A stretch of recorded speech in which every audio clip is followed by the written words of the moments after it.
আসসালামু আলাইকুম রহমতুল্লাহ। কিছুদিন যাবৎ দেখতেছি বিএনপির একজন নেত্রী তিনি বলতেছে যে তারা নাকি আওয়ামী লীগ সরকারের 15 বছর শান্তিতে ছিল, ঘর থেকে বাইরে হইতে পারছিল। এখন নাকি তারা ঘর থেকে বাইরে হইতে পারে না। তাদের কথা এটা বোঝা যাচ্ছে যে আওয়ামী লীগ সরকার যে তাদের নির্দোষে মামলা দিত, হত্যা, গুম, খুন, বাসা থেকে ধরে নিয়ে যাইত কোনো কারণ ছাড়া, ওয়ারেন্ট ছাড়া, তো ওইটা ঠিক ছিল তাদের জন্য।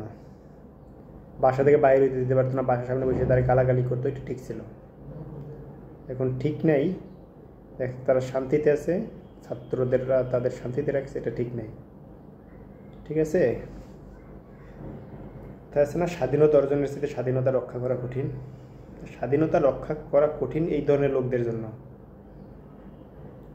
যারা দ্বিমুখী আচরণ করে। ঠিক আছে, এদের জন্য আওয়ামী লীগ সরকার ঠিক ছিল। পাশাপাশি মারতো আর বলতো এই আকান্তরা করছো, ঢোক জেলে, দে মামলা। ওইটা তাদের জন্য ঠিক ছিল, এটা তাদের জন্য ঠিক মনে হচ্ছে না। ঠিক আছে, সুতরাং তারা যা চাচ্ছে তারা তা করতে পারতেছে না।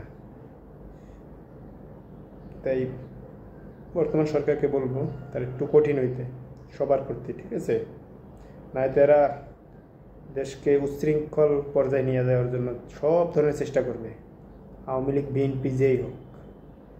এবং সাধারণ ছাত্ররা যারা দেশের জন্য যুদ্ধ করছে, এক প্রকার জীবন দিয়েছে, 2000 স্টুডেন্ট, তাদের কথা চিন্তা করে হইলো এই ছাত্রদের আবার সচেতন থাকতে হবে, সজাগ থাকতে হবে, যেন এরা কোনোভাবেই দেশের বিরুদ্ধে কোনো কাজ না করতে পারে।